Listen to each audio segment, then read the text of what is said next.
Hello students, I hope you're all doing well. This is your mentor Riddhi, and in our today's weekly current affairs session, we'll be discussing everything that we have, seen in this last week of January. So let's get into it. Let's try to understand what and how have the things changed in this last 1 week. I hope you have all tried to attend and analyze as well as make notes with regards to the current affairs or everything in the last week, as well as attended online, or probably some of you, if you were lucky enough to attend it offline, the Republic Day parade, and tried to understand whatever happened in the in that day.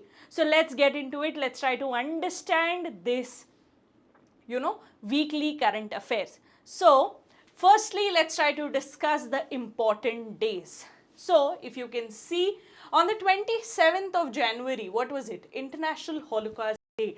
Now this was in order for remembrance of the events that had taken place, because this was one of the greatest crime that had taken place in the mankind, and it is in order to remember it so that it does not occur again. Likewise, birth anniversary of Lala Lajpat Rai, 28th of January, another important figure, another important update that you should be knowing. Likewise, World Leprosy Eradication Day, 30th of January. It is very important, especially in terms of India. At the same time, remember the legal idea or legal implications with regards to leprosy, specifically in the family law. Moving on, International Zebra Day, 31st of January, and finally Martyrs Day, 31st of January. Another important day that is, that we tend to remember as today's day, or the 31st of January plays a major, significance with the father of the nation. So think about this and probably drop it in the comments section so that I'll read your comments. Moving on. Now, before I move to the appointments for our, for this week's current affairs, it's important for you to focus on the screen and try to understand what am I presenting. Now, I can see that there are quite a lot of you who have actually not enrolled for our program. So what is it? Quickly sign up for this CLAT's zero fee program. Now what is this program? Here you get analysis, and not only the analysis but also proper mentoring from our mentors. At the same time, CLAT mock test with their video solutions. Similarly, you will have 10-hour plus learning videos that are there by our expert mentors, and finally more than 4+ hours of strategy building sessions. Now for all the details with regards to this, you have complete awareness of this in our description section. So click on the descriptions box, and you'll be able to check the whole information with regards to our CLAT's zero fee program. Why don't you all enroll for it? Now let's move to the appointments section. Now what is it? First thing, Rajesh Nirwan has been appointed as the Director General for what? General Bureau of Civil Aviation Security. It is very important for us to understand. Likewise, you have SSB's Chief Amrit Mohan. He has also been appointed as the additional charge that has been given to him as, again, Bureau of Civil Aviation Security. Moving on, Jitendra Pal has been appointed as the India's ambassador to Israel.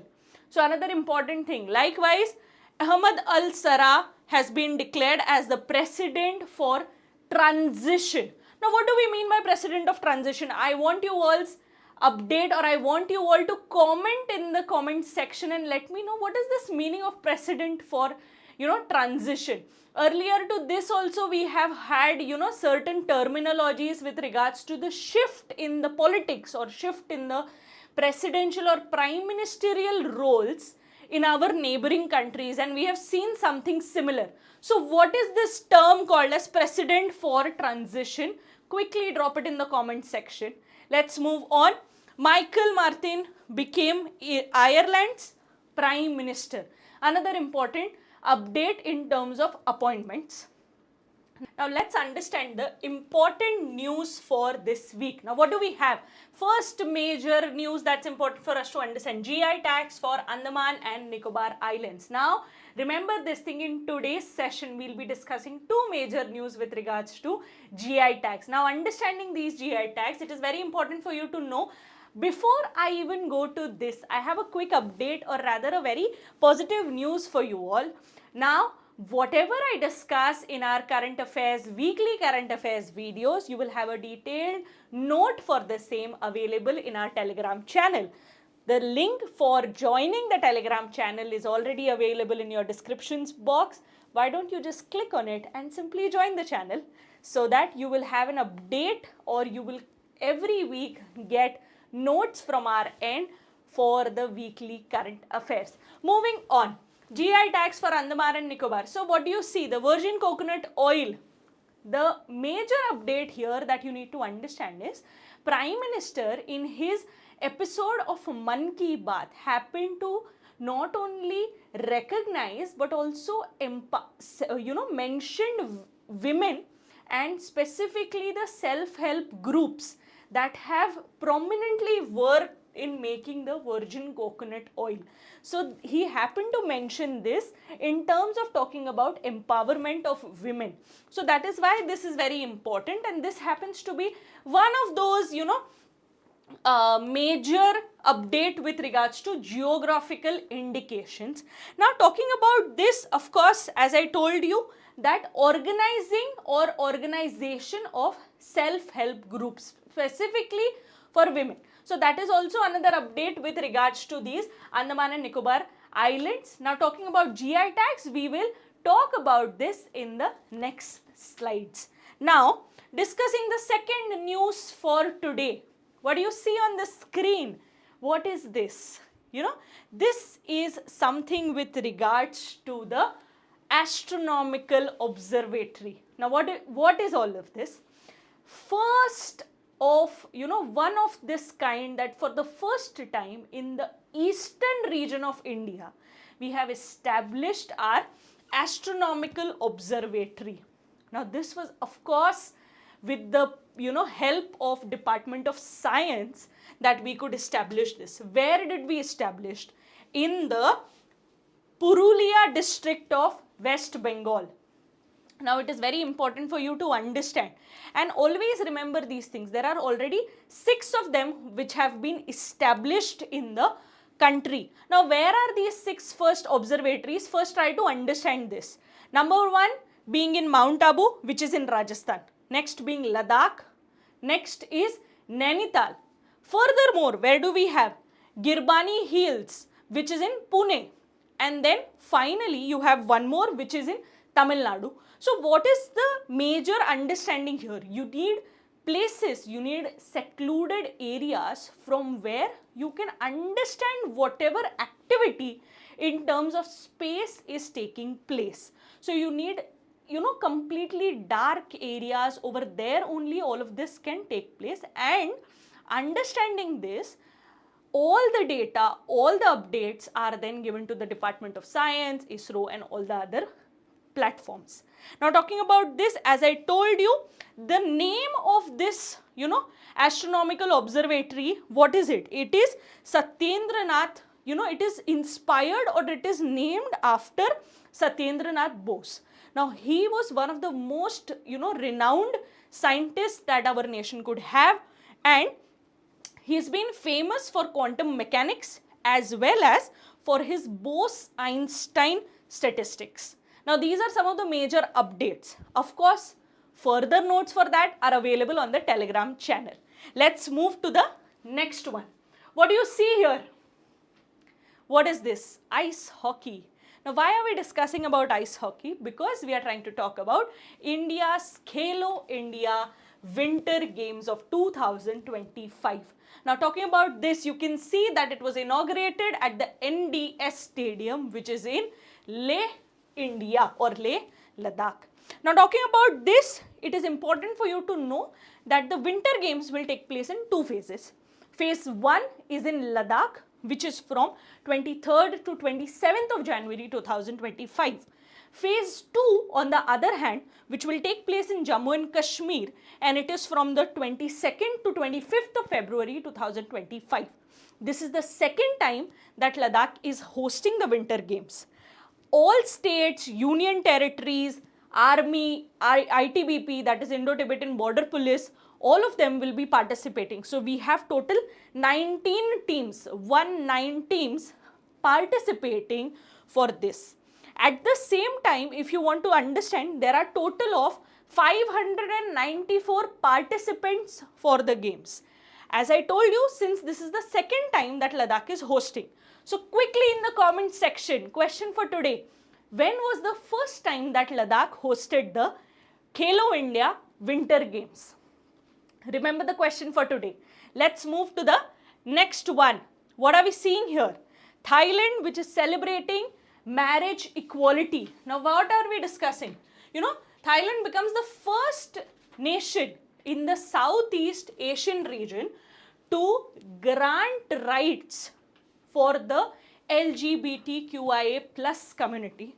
Okay, so now talking about this, it is important for you to understand that not only Thailand, but at the same time other countries like Taiwan and Nepal have also legalized same-sex marriages.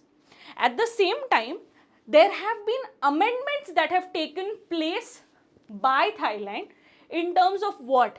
In their civil as well as commercial code. Now, what have they changed? What are the amendments that have taken place? They have changed the names, to gender-neutral terminologies. What can these gender-neutral terminologies be? Either individuals and marriage partners. So, these are some of the important updates. Now, while you are studying this, it is important for you to know one thing, that while studying this, you must also understand India's struggle, India's battle, right from the Nas Foundation case to the recent Supriyo Chakrabarti case or the other multiple cases that have taken place in these many years, specifically with regards to understanding section 377 of the IPC and same-sex marriages in India. So without fail, have a look at it. Now let's come to the final news for today. Do you see what is this image? Now this image actually tries to talk about our first GI tag. Now what was the first GI tag? What is geographical indication? Geographical indication by the name itself, that a specific product, a specific thing that is so famous in that geography that nothing of it can be replaced. And more importantly, it is not even about replacement. What I'm trying to tell you here is that the specific location has such great value and importance because of that product. So again, that is the second question for today. What is this image, or what was the first GI tag of India? And the journey from there to today, where we eye on 10,000 GI tags by 2030. What are we trying to talk about? Our current status is 605 GI tags, which is a major number. And what are we saying? That we need to develop or implement a committee that will not only oversee but help in the progress of these GI tags. In the last 1 decade, we have seen more than 1 lakh patents, that is specifically in terms of intellectual property, that have been granted to this nation. So it is very important for you to have an update and understand about this. As I told you, coming to the last part, all the notes for today's session are available on the Telegram channel.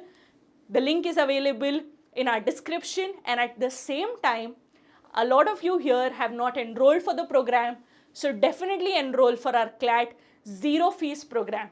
I'll see you all in the next video. Till then, bye bye, take care and all the best.